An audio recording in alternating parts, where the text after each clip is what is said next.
And good morning po sa inyong lahat mga sir, mga madam. Ako pinagbabalik ang inyong likod Agent Joel dito sa bayan ng Kuyapu ni Baysiya. Ito, tingnan natin 3.1 hectares daw ito, pero check ko po, i-double check ko ang title, ladaanan natin yung seller.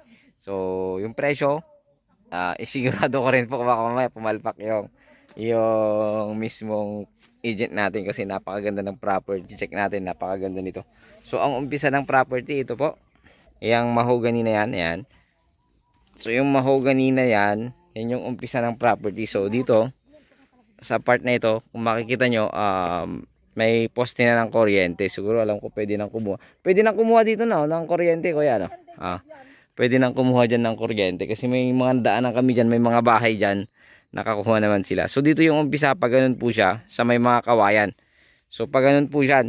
So ito yung frontage, tingnan natin kung gaano kalapad yung frontage. Pero dyan, mamaya ibibideo natin dyan, napakaganda. So dati kung nadadaanan to, gusto kong, sabi ko sana to benta kasi dito sa part na to overlooking, nakaangat. Then dun sa part na yun, nakaangat din. So yung boundary niya dun sa likod, kuya. Hindi, dun sa likod, yung mga kahoy. Sa may mga milina. Yung mga milina. Kudrado kuya. Yung mga milina, so tsaka kasi may mahogany doon, baka yung mahogany, no? Doon ang pagitan ting. Ang pagitan doon sa may siyempre, paliparan natin ng drone mamaya, tapos may mga nara. Anong tinatanim nila doon? Kasali pa 'yon? Mga maniyata din. So 3.1 hectares sa pagkakalam mo, no? So yung frontage nito, tingnan natin kung gaano kalayo, napakahaba daw. Unahin natin tong frontage bago upuntahan yung loob kasi napakaganda yung loob niya, makita niyo. Ayan. Pastured land. Ganyan swimming pool. May kwan yan, may deep pool dyan ding. May deep pool sa gitna, kuya. Isa lang, di 4 deep pool, isa lang ba? Pwede nang lagyan ng dekoryente yan. Pwedeng lagyan ng So yun yung boundary niya siguro doon, yung bakod doon, may bakod eh. Yung bakod. So pasya lang ko na lang mamaya.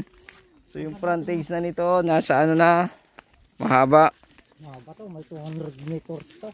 Hindi, ito 50 meters na to. So hindi lang ito. 50 meters na to, kuya. Yung 50. 60 lang ganyan lang yung hose na yan. Tingnan natin kung gaano kahaba yung frontage. Tapos papasukin natin mamaya dun sa loob. At the same time, paliparan ko rin ng drone para makita po nyo yung pinaka taas nito. Itong 3.1 hectares. So yung presyo i-confirm ko maigi. Then yung title i-check ko rin. At least may ilalagay ko po dito sa mismong video tulad ng dati, ilalagay ko na lang through sa message or sa caption or sa may description. 60 na itong poste 120 na yun isang poste pa yun. So ito nasa 100 na tayo mahigit, no kuya? Tatlong poste na to, 100 to kaya, tatlong poste. Tatlong poste, 100 na, 100 meters. Kasi kada poste to 50 meters. 50 to 60 yan, pero 50 lang tayo para safe. So nasa 150, no? Kasi yan yung boundary niya, yung bakod. Pwede pala tayo pumasok dito mamaya. Dito na lang ako papasok mamaya. Doon sa ano. So nasa 150 meters frontage. 150 mahigit. 4 kuya. 4 na poste, so mahigit siya ng 150 kasi ito yung boundary ng property. Poste, so nasa 150 mahigit yung kanyang frontage. So ito. Ayan. So ito yung kanyang mismong frontage, kung makita yung poste. Ayan. Pagitan yan. So doon tayo para doon tayo pumasok. Para makakon na lang ito. Ay sige, para makita ko ya. Para makita natin, para maganda yung kwan. Pagka video niya. Ayan, nandito tayo sa mismong, ito nakataas din to. Naka-elevate din. Ito na benta na to, no? Dito sa kabila. So ayan, dito tayo sa lilim. Tapos mamaya pa sila natin doon pag ganun tayo. So ayan. May mga nara pala siya. Nara, mahogany, milina, tsaka iba't ibang puno. Pasyalan ko doon, tapos doon. So, ayan. Ayan, puntahan natin yung mga boundaries. So, galing tayo doon sa frontage niya. So, puntahan natin dito sa boundaries para makita natin. At least alam ko yung mamarkahan ko sa drone. So, may mga tanim na milina, tapos mga nara. Arosate. Ayan, ilang nara kaya ito? Marami din ah. Sagat pa o yung mga talagang bawal na. Ay, sagat.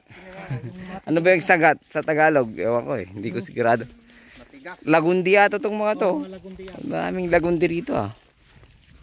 Yan, ang Tagalog yan. Yung may tawag yan eh. Nakalimutan sa Tagalog eh. Ito yung sagat sa Ilocano. Ganyan. Yung mga Magagandang kahoy. na ibang tao yan. Yung talaga yung nalagaan ng gobyerno. Ito yung boundaries. So, syempre tingnan natin lahat ng mga boundaries po. Ayan, dito sa part na ito. Napakaganda oh. So pag ganun tayo mamaya. Basta makita ko lang yung boundaries kasi para alam ko yung mamarkan ko sa drone. So ulitin ko, bayan po ito ng Kuya po, Nueva Ecija. Sa Nueva Ecija, napakagandang property. So may bago tayong kaibigan. May bakod dito kuya? Ah, nilagay lang. Ah, yung tanim, may mga tanim kasi dyan. So dito ito yung boundary. Pasyalan natin dito sa may part na ito, pataas din to. So ito, pwede ka rin maglagay dito ng bahay. Kasi overlooking, mani pala tinanim dito. Nag-harvest na sila ng mani. O yung mani hinahanap mo ate, dito, nag-harvest sila. Ayun kuya, yung boundary niya, yung dulo na. Huwag na tayo pumunta dyan, naka-shorts ako eh. Yung dulo na, no? Yung milina. Oh. At least nakita na natin. Makita ko lang. So sagat pa rin yung mga marami. Narayan din So napakaganda oh. sagat. Ito mga Ganda, yun yung frontage niya pag ganun. Ganda dito. So dito sa part na ito mataas din. Kaya pwede ka rin maglagay dito ng bahay. Tapos makikita mo na dyan. Oh, makikita mo lahat ng frontage mo, makikita mo pag dito ka nagtayo. Dito sa part na ito. Kasi may puno yan. Oh. Maganda yung puno na yan. Sagat. Nara yan kaya? Ah, nara pala yan. ito mga sagat. Sagat. Ah, ganito yung sagat. Talaga pang resort. So yung nara ganun ang dahon. So halos the same sila ng dahon pero hindi naman. So dyan, mataas. Maganda dyan sa taas ka maglagay. Tapos kitang-kita mo na lahat. Ayan, kitang-kita mo lahat eh. So nakahalo pala tong mani dito sa ano nila. So maganda yung lupa nito kasi mani yung tinatanim mo. Oh. Ganda. Dinamulang no. So para siyang bundok pero yung lupa niya ano, yung hindi siya mahalagkit. Parang ano buhangin no. Hindi din, talagang klase itong mga lupa na ngayon. Oo. Hindi mahirap matibag. Ah, okay. So yun yung boundaries niya. Yung mahogany kaya yung mahogany doon. Mahogany doon. Tapos dito sa may manggana yung kay Siman. Yun yung boundary niya. Oo, yung boundary niya. Punta nga natin yung mga doon. kawayan na yan. Oh. Saka may 1/4 na bukid. 1/4. So parang ano, 2,500. Kulang na half hectare. Ah, kulang na half hectare. So yan yung boundary niya, yung mga mahogany. Yan ang boundary. So masukal kasi dito, naka-shorts lang ako eh, kaya hindi natin pwedeng punta. Baka mamaya may ano, ahas dyan. O pag nandito ka, ganda oh. Ganda dito. Pag nandito ka sa taas na to. Ayan, napakaganda oh. Yun yung frontage niya. Kitang-kita mo lahat ng papasok sa property. Pag dito ka naglagay ng bahay. So tingnan ko lang yung ano. Bukid niya. May bukid dito eh.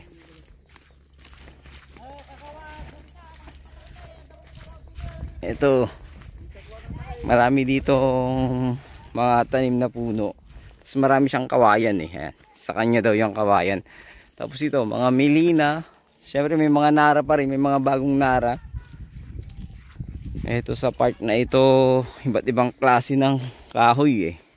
May acacia. So ito, duhat ito. Duhat. So may duhat siya. So yun, wala siyang mangga. Yung iba kasi nahanap mangga. So yun yung bakod, yung boundary. So alam ko na yung boundary niya. May actually yung mga katabi niya property pala may bakod na. So marami pang kawayan dito sa part na ito. Dito yung sinasabing deep well eh. May deep well dito na number 4. Yung kanyang tubo. So pwedeng pwede na yun. pwedeng lagyan na ano. Kaso pag gusto mo doon sa mataas kang property, ayan, kung sa mataas kang property magtatayo, syempre kailangan mo dito ilagay yung kuryente ng tubig. Kasi nandito na yung tubig, hindi ka na maghahanap. Kasi doon ka sa taas, maghahanap ka pa. So ito napakaganda, meron palang ano dito, tingnan ko lang.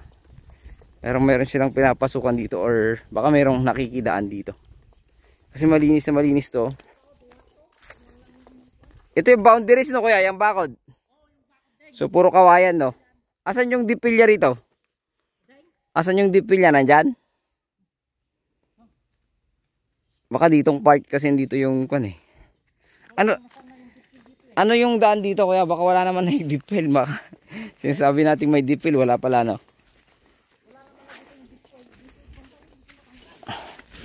So dito siguro may nakikidaan lang.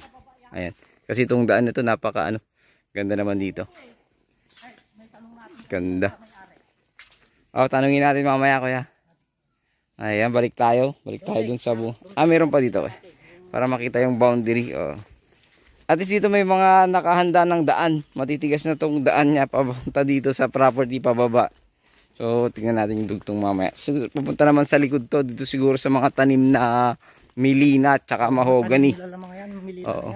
Baka nilagyan niya ng daan papunta doon sa mga tanim na yun. Possible ito may nakikidaan yata dito kuya. Nakikidaan din yung mga kamag-anak din nila. Kamag-anak. Paano pag nabenta na? Doon na kung magtitinda sila rin ng right coffee sa gilid. Doon sa pinuntahan natin. Oo, doon naman pwede sa gitna eh. Oo. So ito yung boundaries niya. Sa ngayon kasi nakikidaan lang muna no. Nakikidaan sila. Okay. Hindi naman kasi barangay road po ito. So malayo din pala. Ito yung mga boundaries niya siguro yung mga mahogany. Ayan. Ito. Isang manggang sakop sila. Isang mangga. Hinahanap ko may isang mangga. Nila kasi Ayan, mangga na malaki. Ito yung boundary. Ito yung boundary niya. Ito. Kasi mahogany yan. Yan ng kwan. Iyan, hindi na yan no? Hindi na yan. Pag-ari ng pinsan nila mga yan. Dito. Sa part na ito. Ayan. Yan, may bakod nga doon. Oo, yan o. Yan ang pagitan. So dito. So para alam ko yung layo. So ayan. Maluwang to 3.1 hectares kwadrado yung sukat ng lupa. At balikan natin yung bungad kasi napakaganda po nun mga sir, mga madam. Madali lang. Para po makita rin po ninyo. Linis lang. Siyempre linis. Pero siyempre ganito talaga ang bibili ng farm lot. At isinta napakalapit sa highway. Sa highway nito siguro nasa 3 kilometers more or less.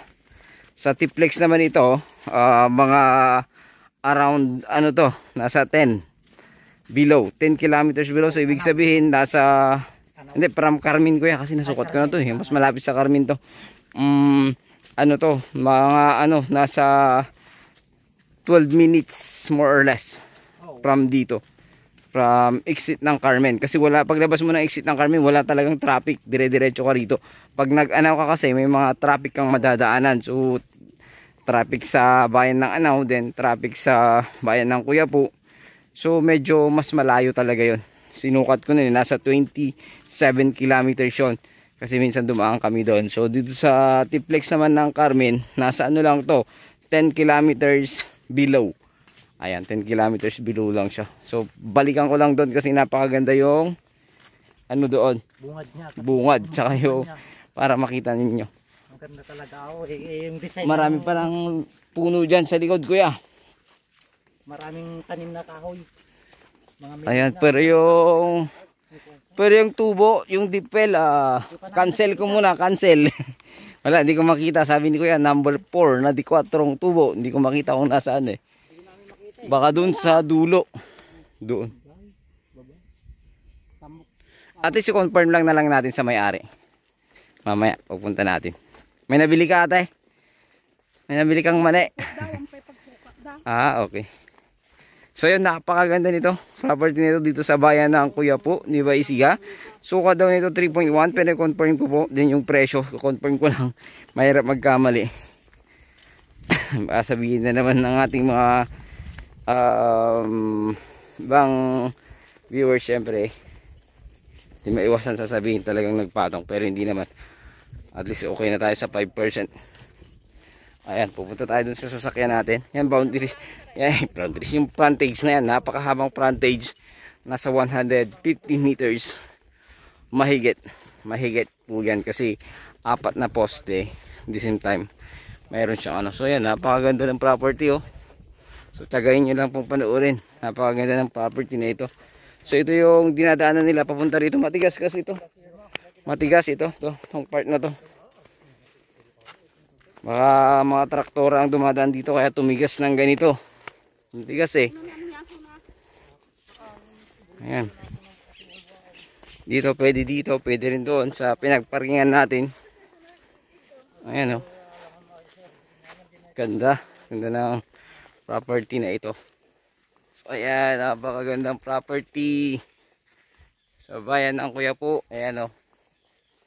Malapit pa ng linya ng kuryente, tutok. Ayan, may kuryente na. Linya na ng kuryente. So napakaganda po ng property na ito. Ayan o.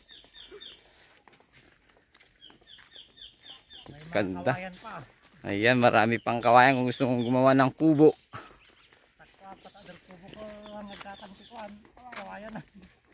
Ganda oh. Ayan, tayo sa bungad. So ito yung bungad mga sir.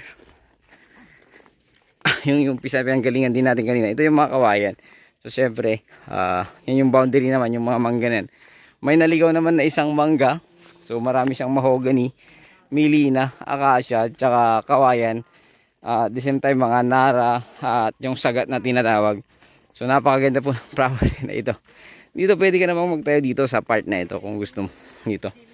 Naka-elevate siya dito eh. Tapos tanaw mo rin naman hanggang doon. Tanaw mo din lahat hanggang doon. Lalo pag nalinisan mo yan, yung mga ilalim ng puno, napakaganda niyan. Napakaganda. So ayun muli, itong yung lingkod Agent Joel. Sana magustuhan nyo po yung property na ito dito sa bayan ng Quiapo, Nueva Ecija. So from Tiplex, almost 12 minutes more or less. Sabi mo ng 15 minutes nandito ka na sa mismong property na ito. So ang barangay road lang nito ngayon ay rough road. So tingnan ko kung gaano kalayo yung rough road niya at kung gaano siya kalayo. So tansya ko naman sa national highway ito 3 kilometers. So ayun, ilalagay ko po dito yung presyo. I-clear ko lamang para po wala pong magiging problema. So muli, yung Lingkod Agent Joel, God bless you all.